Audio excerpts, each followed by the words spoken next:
Olá! Hoje a gente vai mergulhar na ciência por trás de uma coisa que todo mundo vive, todo santo dia: as emoções. E mais especificamente, vamos tentar desvendar como a gente pode gerenciar essas emoções de um jeito mais eficaz, com base no que a ciência já descobriu. Sabe aquela situação? A gente sabe direitinho que deveria manter a calma, mas explode. Ou quando alguém faz uma crítica, a gente sabe que deveria só deixar pra lá, mas fica remoendo aquilo por horas, às vezes dias. Pois é, parece que existe um abismo entre o que a gente sabe que é o certo e o que a gente de fato faz. A ciência da regulação emocional está aí justamente para explicar por que isso acontece. Então, vamos lá. O que significa, afinal, regular as nossas emoções? E olha, não é sobre não sentir, muito pelo contrário. É sobre como a gente lida com aquilo que a gente sente. Olha, em termos mais científicos, a regulação emocional é exatamente isso aí. É uma habilidade bem complexa. Pensa nela como se fosse o nosso sistema de gerenciamento interno para as emoções, sabe? É o que nos ajuda a navegar pelos altos e baixos da vida. E as pesquisas são bem claras. Ter essa habilidade bem desenvolvida é crucial para a nossa saúde mental e para o bem-estar geral. Agora, aqui vem o ponto que talvez seja o mais importante de todos. Regular emoções não é um traço de personalidade, algo que a gente nasce sabendo ou não. Na verdade, é uma habilidade. E se é uma habilidade, significa que pode ser treinada, que pode ser melhorada com as ferramentas e a prática certas. Ok, mas para treinar essa habilidade, a gente precisa de um mapa, de um guia. E na ciência, o melhor mapa que existe para isso é o chamado modelo do processo. Esse modelo foi desenvolvido por um psicólogo de Stanford chamado James Cross, e ele basicamente revolucionou o jeito como a gente entende o gerenciamento das emoções. Ele nos dá uma estrutura, um passo a passo, para a gente analisar as diferentes estratégias que podemos usar. Então, o modelo descreve 5 grandes famílias de estratégias. Vamos pensar num exemplo. Imagina que o ex de alguém vai estar numa festa. A primeira estratégia é a seleção da situação, simplesmente escolher não ir à festa. A segunda é a modificação. Ok, decidi ir, mas ficar num cômodo diferente. A terceira é o direcionamento da atenção, focar totalmente na conversa com os amigos, para nem procurar a outra pessoa.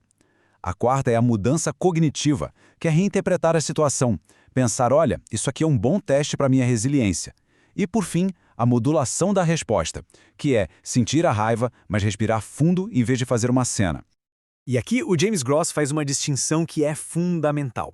As primeiras 4 estratégias ele chama de focadas no antecedente, porque elas agem antes que a emoção atinja o seu pico.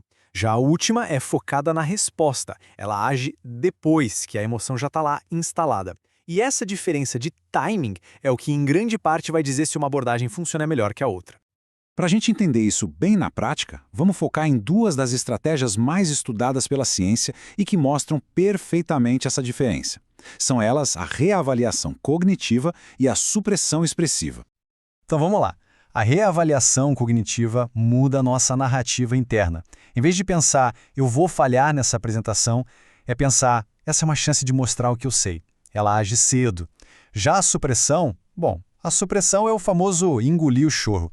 É tentar forçar um sorriso quando por dentro a gente está mal. Ela age tarde, quando a emoção já tomou conta do pedaço.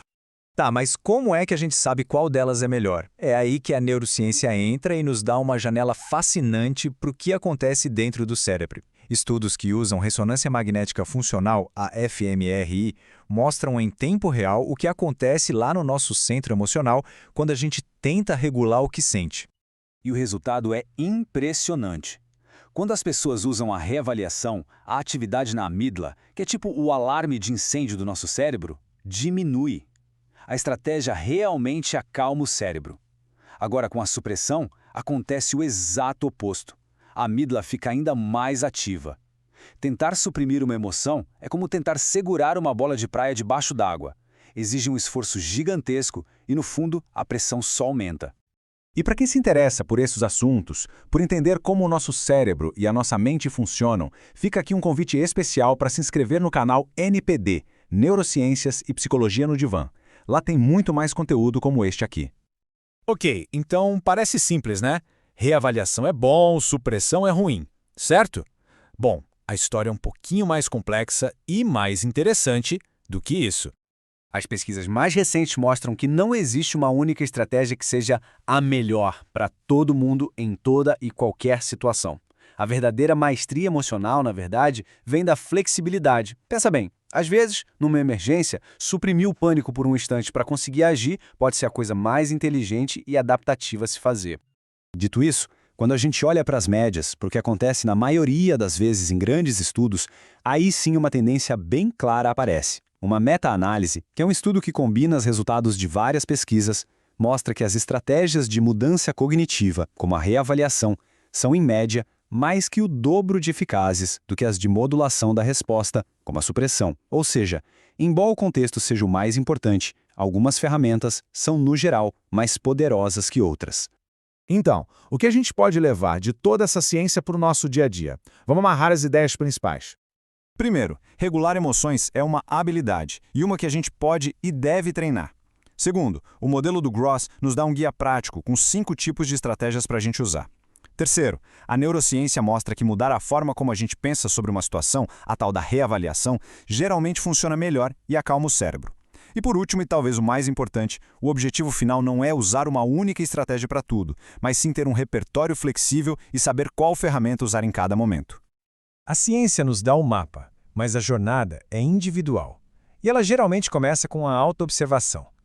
Em quais situações as reações parecem exageradas, quais estratégias já são usadas, talvez sem nem perceber, e quais novas ferramentas, como a reavaliação, poderiam ser colocadas em prática. Para continuar essa jornada de autoconhecimento, fica aqui de novo o convite para se inscrever no canal NPD Neurociências e Psicologia no Divã. Muito obrigado pela companhia e até a próxima!